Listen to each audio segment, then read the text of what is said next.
Vote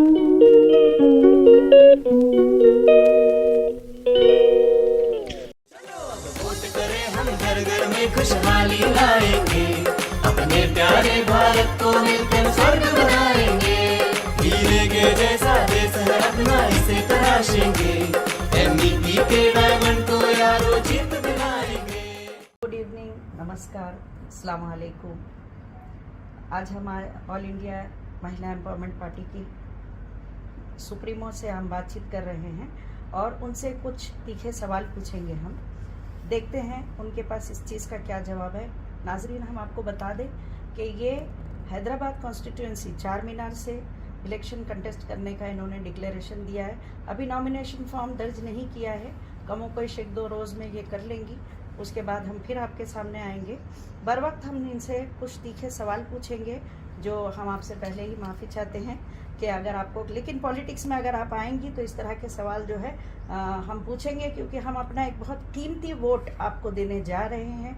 या हम सोच सकते हैं एक सेकेंड ऑप्शन, मुस्लिम कम्युनिटी के लिए ये एक सेकेंड ऑप्शन है, एक ऑल्टरनेटिव है, जो 3 पुश्तों से चलने वाली एक पार्टी है जिसके खिलाफ आप खड़ी होने जा रही हैं। और अगर हम देखें तो ये एक तिकोना बन रहा है, क्योंकि सामने आपको पता है कि बीजेपी के कैंडिडेट जो कि अपने आप को एक बहुत मजबूत कैंडिडेट बना के सामने आई हैं। तो आप देखेंगे नाजरीन, ये शायद पहली बार होगा हिंदुस्तान में, और ख़ास तौर पर हैदराबाद, तेलंगाना जैसे स्टेट में, जहाँ पर आज तक बीजेपी का इतना पैर जमा नहीं है। यहाँ पर सिर्फ बोलबाला है। तो 7 कॉन्स्टिट्यूंसी या 8 कॉन्स्टिट्यूंसी पे मुस्लिम MLA ही हैं, और वो जो है अपने एक तरह से पूरे हिंदुस्तान में मुसलमानों की और कोई नुमाइंदगी नहीं है सिवाय MIM के। तो अब हम देखेंगे कि ये 2 मुसलमान हैं और एक बीजेपी है। और क्योंकि आज की हिंदुस्तान की सियासत पूरी की पूरी एक कम्युनल किस्म की हो गई है, उसमें ये एक सेक्युलरिज्म बोल के सामने आई हैं, तो इनसे हम कुछ सवाल करेंगे। देखें ये इसका क्या जवाब देती हैं, ताकि हम अपना कीमती वोट डिसाइड करें कि हम किसको दें।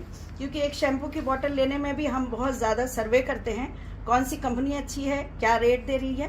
तो अब हम देखते हैं कि हमारा कीमती वोट जो आगे की 5 साल जो हुकूमत चलेगी, तो उसमें हम किस तरह अपना वोट कास्ट करें। और इनसे कुछ चीज़ें पूछते हैं, आगे फैसला आपके हाथ है नाज़रीन। डॉक्टर नोहेरा शेख साहिबा, खैर मकदम है आपका, और हम आपसे कुछ सवाल करना चाहते हैं। कई दिनों से कोशिश हो रही थी कि आपसे मुलाकात हो, लेकिन आपके पास क्योंकि मसरूफियत रहती है, आज संडे है, आज आपने हमारे लिए थोड़ा टाइम निकाला है, जज़ाकल्लाह। आप मुझे ये बताइए, सबसे पहला सवाल, जो पिछली हुकूमत चली गई जी, हमने ये सुना है कि KCR साहब की, हालांकि उन्होंने जो कुछ किया बहुत अच्छा किया, तेलंगाना जानता है पूरा, फिर उनकी हुकूमत जाने की वजह कहीं ना कहीं आपको माना जाता है, आपको कहा जाता है। तो आप बताइए कि क्या ये बात सच है? सच्चे और झूठ की बात नहीं है। हुकूमत जाना जो है, आना वो एक नॉर्मल सी बात है। मगर KCR साहब का भी क्या है कि वो कॉन्फिडेंस हो गया था कि मुझे यहाँ से अब कोई भी हटा नहीं सकते, मैं ही तेलंगाना का बड़ा हूँ, और तेलंगाना और आंध्रा के डिबेट करने में मेरा जीत रही। और उस वजह से उन्होंने जो कांग्रेस गवर्नमेंट को जो वादा किया था वो तक भी तोड़कर जो है विफर गए थे। मगर उसके बाद उनका जो एक वोर कॉन्फिडेंस था कि तेलंगाना में मैं ही रहूँगा, तेलंगाना में मैं ही रहूँगा। तो लोग कहते हैं कि आपने 49 सीट कंटेस्ट करे और उनके 35 सीट जो चले गए, वहाँ पर आपके लोगों ने जो है वोट लेकर जो है हरा दिए। इस तरह के बातें लोग तो करते हैं, मगर हमने किसी को हराने और जीतने की नीयत से नहीं किया था। और लोग काफ़ी ये सवाल भी कर रहे थे कि जब उनकी हुकूमत थी तो तुम्हारे साथ बहुत ही ज़्यादा जुल्म किया गया। तो जाहिर से बात है कि सब लोग देख रहे थे कि अक्टूबर 10 को मैं सोमाजीगुड़ा प्रेस कॉन्फ्रेंस में कॉन्फ्रेंस करती हूँ कि मैं 2018 का इलेक्शन कंटेस्ट करने वाली हूँ, 119 सीट्स पे इलेक्शन करने वाली हूँ, तो 14 को मैं अरेस्ट हो जाती हूँ। तो इसमें KCR साहब का भी हाथ था और MIM के असदुद्दीन साहब का भी हाथ था। दोनों मिलकर मीटिंग करके मुझे अरेस्ट कर दिए थे। मगर अल्लाह का बहुत बड़ा एहसान है कि मैं बहुत अच्छे तरीके से जीत कर हाई कोर्ट और सुप्रीम कोर्ट से इस बार के इलेक्शन में जो है मैं सामने हूँ। और ख़ासकर से मैं हैदराबाद इलेक्शन कंटेस्ट करना चाह रही हूँ और काफ़ी मुकामात पे इंडिया के अलग अलग जगह पर हमारे कैंडिडेट जो है खड़े हो रहे हैं। और ये हमारी शुरुआत है, मुझे नहीं मालूम कि हम कब जीतेंगे, कितना जीतेंगे, मगर अगर पब्लिक मौका देगी तो ज़रूर हम उनके अच्छे खिदमत करने की कोशिश ज़रूर करेंगे। शेख साहिबा ये बताइए कि हमारे नाजरीन क्या फिर ये समझे, क्योंकि आपके बहुत सारे हमने वीडियोस जो है वो फॉलो किए हैं और खुसूसन ये जब आप इलेक्शन का डिक्लेयर की हैं तो हमारी और हमारे नाजरीन की बहुत पैनी नज़र आपके ऊपर है। तो ये बताइए कि क्या हम ये समझे, हमारे नाजरीन ये समझे कि आप अपने कोई पर्सनल वजूहात की वजह से इस इलेक्शन में उतरना चाह रही हैं, तो इससे आवाम को क्या फ़र्क पड़ेगा? आवाम के लिए आप क्या लाई हैं इसमें, क्या आप उसके लिए क्यों उतरना चाहती हैं? जैसे आपने कहा जस्टिस फॉर ह्यूमैनिटी, तो इसमें पूरे ह्यूमैनिटी के लिए आप क्यों उतरना चाह रही हैं? क्या है आपका कॉन्सेप्ट? हाँ, आपने बहुत अच्छा सवाल किया कि इंसान को जब पर्सनल तकलीफ पहुंचती है वो अपने जस्टिस को लेने की कोशिश करता है, तो उसमें मैं भी एक हूँ, एक मजलूम हूँ मैं, जो हैदराबाद से सताई गई हूँ और ख़ास कर से MIM के MP असदुद्दीन ओवैसी साहब से सताई गई हूँ। मैं नहीं सताई गई हूँ, मेरे साथ खड़े होने वाले लाखों मुसलमान सताए गए हैं। मेरे साथ मुझे प्यार करने वाले, मोहब्बत करने वाले लाखों मुसलमानों के आंखों में आंसू आए हुए हैं। कोर्ट्स के सामने, जेल के सामने, हर जगह पर हमारे लोगों ने बहुत ज़्यादा तकलीफ, तो इसमें MIM का हाथ था, ये हर इंसान को मालूम है। जो इसमें जितने भी FIR हुए वो MIM के लोगों ने किया था और जितने भी यूट्यूब में बैठकर गलत बातों से बदनाम किए वो MIM के लीडर थे। तो कहीं ना कहीं मैं एक जगह पर जो है अपनी इंसाफ के लिए भी लड़ रही हूँ। जब मुझे पता भी चला कि मेरे साथ जब इतनी बड़ी नाइंसाफी होती है तो लोगों के साथ कैसी नाइंसाफी होती होगी, तो मैं सबके लिए इंसाफ के लिए पहले से लड़ने वाली, इस बात को सोचकर मैंने इंसाफ के लिए लड़ी हूँ।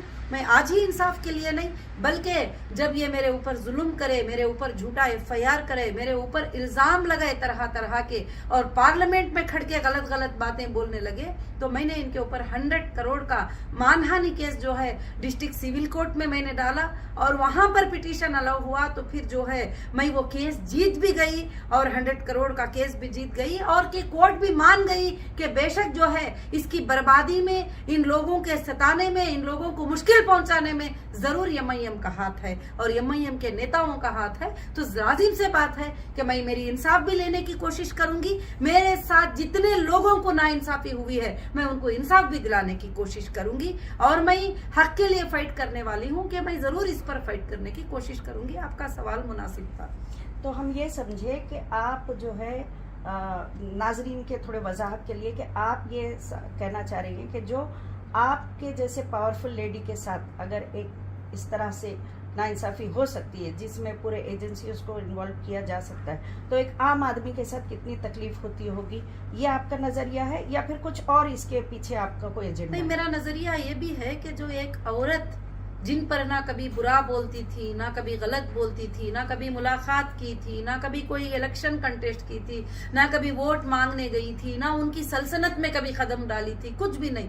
कुछ भी ना होने के बावजूद भी इतना बड़ा जुल्म मेरे साथ किया गया। हर एजेंसी को मेरे घर को भेजा गया, टैक्स एजेंसी को, ED को, रेवेन्यू डिपार्टमेंट को, इंटेलिजेंस को, हर जगह जहां जहां पॉसिबल होता गया, नेशनल से इंटरनेशनल तक एजेंसीज को मेरे हाथ में भेजा गया। कहीं भी देखो तो MIM के असदुद्दीन ओवैसी साहब का FIR की कॉपी उनके हाथ में होती थी, एक लेटर उनके हाथ में होता था कि आपको कोई औरत नजर नहीं आई इन्वेस्टिगेशन करने के लिए, आपको कोई और पॉलिटिशियन नजर नहीं आए, और सिर्फ एक मुसलमान औरत जो आपके जब मुसलमानों को भलाई पहुंचाना चाहते हैं, मुसलमानों की भलाई करना चाहते हैं, तो एक मुसलमान औरत आपको नजर में आई। वो औरत जो हजारों के मस्जिदें बनाने में कामयाब करने वाली, जो हजारों के मदारिस को साथ देने वाली, जो हजारों के लड़कियों को स्टूडेंट बनाकर पढ़ाई करने वाली, उस औरत के ऊपर हमला करके क्यों आप डर गए थे कि एक मुस्लिम फेस आ रहा है, ये अच्छे काम करने के लिए आ रहा है और बगैर पॉलिटिक्स के जो है सबको फायदा पहुंचा रहा है, तो इसको मैं तबाह कर दूं। और आपने ये सोचा तो जाहिर से बात है कि कोई भी सोचेगी। जो जुल्म मेरे साथ हुआ है वो आज तक भी जो बैठी हूं, ये अल्लाह की बहुत बड़ी ताकत मेरे साथ है, नहीं तो दूसरी औरत होती तो यह जुल्म को कभी भी सामने नहीं बैठती। आपको और भी बताऊं, मेरे कई प्रॉपर्टियों पर MIM के लीडरों ने कब्जा करवाया है, बंगलों के ऊपर ऊपर कब्जा करवाया है। गवर्नमेंट ऑफिसर्स ऑफिशियल जो ख्वाजा मुहिद्दीन करके जुबली हिल के एक घर के ऊपर वो जाता है, वो घर देखता है, घर बहुत अच्छा लग रहा है तो उस पर कब्जा करके बैठता है, झूठा आर्बिट्रेटर लाता है, मैं अंदर होती हूँ, ईडी के अटैचमेंट में होने के बाद रजिस्टर करता है। ये सब किसका सपोर्ट है? ये सब किसका सपोर्ट है? किसका सपोर्ट लेके काम कर रहे हैं? और वैसे ही आप टोली चौकी की लैंड देखिए, लैंड ग्रापर कहते हैं इनको, तो लैंड ग्रापर क्यों ना कहें? टोली चौकी की जो लैंड थी मेरी, उसके ऊपर लोगों को कब्जा करा दिया, उससे पैसे ले लिया और पैसे वसूल करते जा रहे हैं और पैसे वसूल करते जाते। अब जाकर मैं सुप्रीम कोर्ट पे उसको जीतने के लिए 6 मंथ लग गया कि ये मेरी लैंड है करके प्रूफ कराने के लिए, जो कि 400 करोड़ देकर लैंड को खरीदा गया था और वो लैंड को मेरी लैंड करके प्रूफ करा लेने के लिए सुप्रीम कोर्ट में 6 मंथ लग गए। तो यहाँ पर ऐसे बहुत सारे जुल्म होते हैं। मेरे पास ऐसे 100 से 200 औरतें, बेटा मेरा 200 स्क्वायर फीट का घर जो है कोई बेच दिया, 200 स्क्वायर यार्ड का घर जो है कोई बेच दिया, 10 लोगों को बेच दिए, 5 लोगों को। ये खास कर से हैदराबाद के एरिया में चलता है। जो टपोरी टाइप के लोग होते हैं ऐसे काम करते हैं। तो मैं चाहती हूँ कि जुल्मों के खिलाफ आवाज उठाऊं और ये जो मेरे साथ जुल्म हुए हैं ऐसे जुल्म कई लोगों के साथ होते हैं, कई बिल्डर के साथ होते हैं। मेरे पास एक भाई आए थे, बैठे थे और एक बोर्ड लगाए थे उनकी लैंड को सेल करने का। और वो बोर्ड लगाने के बाद जो है वो कहते हैं कि उनको जो है MIM के लीडर से फोन गया कि ये लैंड जो है तुम सेल करना चाहोगे? वो बोले नहीं नहीं, इतने प्राइस की मेरी लैंड है तो सेल करना है, इतने प्राइस में सेल कर दे, अगर सेल ना करे तो ब्लैक बोर्ड लग जाएगा तेरी लैंड में 3 दिन में। तो बोलते हैं 10 साल से फेस कर रहा हूँ कोर्ट में। यानी आपका ये एलिगेशन है, मैं हम अपने नाजरीन को बता दें कि आपने उनके ऊपर कितने एलिगेशन लगाए हैं इस वक्त। जी, पावर का मिसयूज, जी, लैंड ग्रैबिंग, जी, राउडीज्म। मैंने एलिगेशन नहीं लगाया है। आप लोग क्या अगर पहचानेंगे, लोगों को देखेंगे तो रियल है सब मेरे पास प्रूफ के साथ, फोटोज के साथ। जो हीरा ज्वेलर्स जो है 2008 में हमारा जो है अफिया प्लाजा में जो शुरू हुआ था, वहां पर 2011 में एक बंदा आता है MIM का लीडर, बोलता है दोनों भाइयों के फोटो का बैनर बड़ा लगा देता है और 4 दिन में कब्जा कर लेके वहां हमारे स्टाफ को जाने नहीं देता है। आज भी प्रॉपर्टी हमारे नाम से है, आज भी EC में हमारे नाम से है, सब कुछ हमारे नाम से है, हम वहां नहीं जा सकते। ये जुल्म नहीं है? Very true. अब ये तो आप सब ने देखा नहीं है, काफी लोगों ने देखा नहीं है। चलें ठीक है, अब हम आगे अपने अगले सवाल की तरफ पहुंचते हैं और बस हम मुख्तसर में अब 2 सवाल और करेंगे आपसे। एक ये कि आपको ये क्यों लगता है कि वो मुस्लिम कम्युनिटी जिसके जहन में हमेशा से ये है, उनकी समझ है कि औरत और सियासत ये 2 मुख्तलिफ चीज़ें हैं, वो कम्युनिटी और बाकी दूसरे हमारे हमवतन भाई जितने भी हैं, वो कम्युनिटी सिर्फ एक जस्टिस फॉर ह्यूमैनिटी यानी इंसाफ की आवाज़ उठाने पे आपको एक सेकंड ऑप्शन क्यों समझेगी, क्यों आपको वोट कास्ट करेगी? इंशाअल्लाह मुझे लगता है कि हमारी कम्युनिटी मुझे समझेगी और कहीं ना कहीं वो समझते हैं कि औरत सियासत नहीं कर सकती, औरत सियासत में नहीं आ सकती, मगर ऐसा कुछ नहीं है। अल्लाह ताला दोनों को कुरान मजीद में बराबर का जो है पार्ट बनाया है, बराबर घर चलाने में, सियासत चलाने में, दुनिया चलाने में सबको बराबर का पार्ट दिया है। और खासकर से MIM के लोगों ने इस फेस को बता दिया है कि देखिए MIM की जितने खानदान भी लड़ाई किए हैं, MLA बने हैं, MP बने, कभी उनके घर के किसी भी औरत को ना एक कॉर्पोरेटर होने के लिए का हक दिया, ना स्टेज पे आके बात करने का हक दिया, ना बताने का हक दिया। तो ये लोगों को बताते हैं कि औरत जो है कुछ भी नहीं कर सकती। इसीलिए पार्लियामेंट में रिजर्वेशन बिल को भी जो है इन्होंने ऑब्जेक्शन लिया कि नहीं, ये पास नहीं होना चाहिए क्योंकि औरतों को ये जरूरत नहीं है। तो ये कहीं ना कहीं ये इनकी सोच है। मगर कई उलमा ने मुझे फोन करके हिम्मत अफजाई दिए और बोले बेटी अगर तुम खड़ी होती हो तो हम सब तुम्हारे साथ हैं, इन जुल्मों को जरूर हटाओ, इन लैंड ग्रापरों को तुम जरूर हटाओ और इनके ऊपर फाइट करो और उनको इंसाफ के लिए आ जाओ, जो रियलिटी है उसको बाहर लेके आओ। बहुत सारे लोगों का ये रिक्वेस्ट है। चलिए, तब आप जो है ये इलेक्शन कंटेस्ट कर रही हैं, उस पर आपका एजेंडा जो है, खास तौर से आपने कहा कि इंफ्रास्ट्रक्चर डेवलपमेंट नहीं है और हमारे फ्यूचर जनरेशन की ग्रूमिंग के लिए कोई काम वो नहीं कर रहे हैं, उनको जो है आगे बढ़ाने के लिए, उनको एजुकेट करने के लिए कोई काम नहीं कर रहे हैं। ठीक है, हालांकि दूसरी तरफ से ये बात है कि उनके काफ़ी सारे स्कूल्स है, ये है।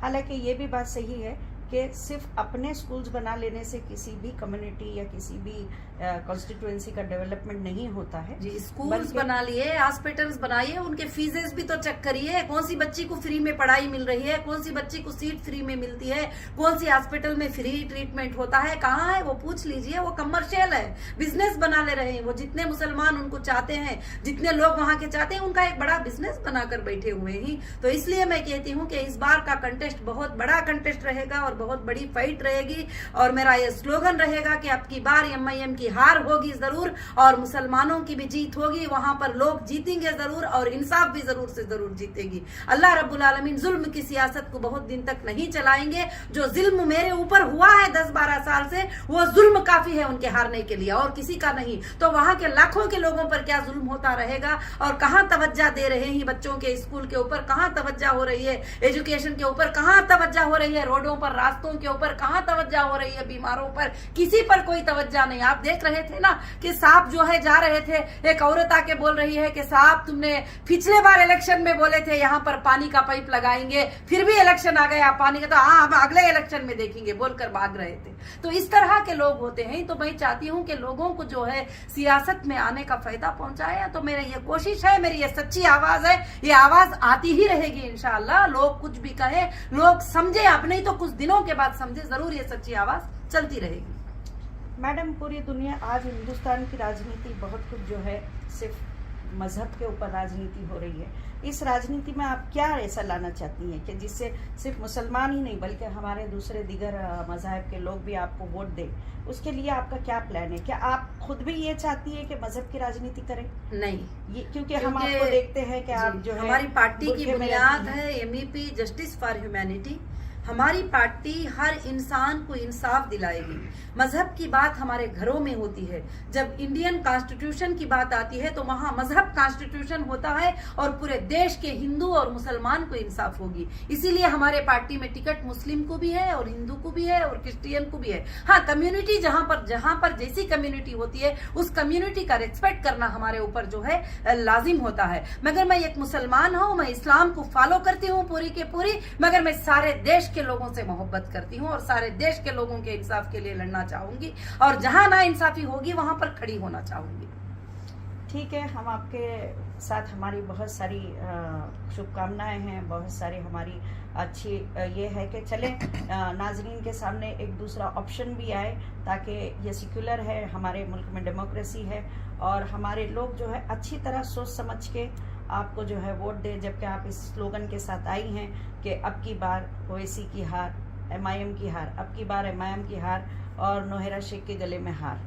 देखें ये कब तक के आपकी ये बात जो है लोगों तक पहुंचती है और लोग अपना क्या फैसला करते हैं। नाजरीन, इसका फैसला तो आप ही को करना है कि आप अपना ये कीमती वोट किसको देते हैं, किस तरह देते हैं। चाहे आप सालों साल यानी 70-75 साल पुरानी पार्टी को दें या कोई नई आई हुई पार्टी को दें, क्योंकि हकीकत यह है कि हुकूमत जो है वो चाहे आप अल्लाह कहें, चाहे आप जो है भगवान कहे, जो भी कहे, बहरहाल चलाने वाला एक है।